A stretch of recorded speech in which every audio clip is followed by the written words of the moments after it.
சொல்ல என் நண்பர்கள் கூறியதால் நாங்கள் குடும்பமாக தேவனுடைய கூடாரத்திற்கு வந்தோம்.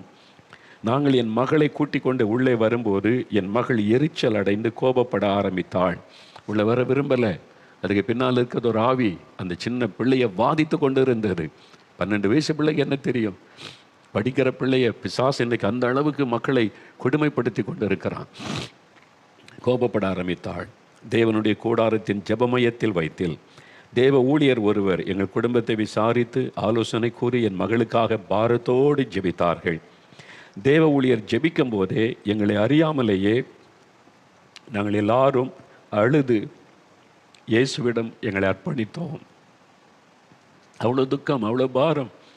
நாங்கள்லாம் குடும்பமாக அழுது இயேசுக்கு அர்ப்பணித்தோம். ஜெபம் முடிந்ததும் எங்கள் இருதயத்தில் ஒரு சமாதானம் வந்தது. இதான் வீட்டுக்கு சென்ற பின்பு அன்று இரவு என் மகள் நன்றாக தூங்கினாள். உடனே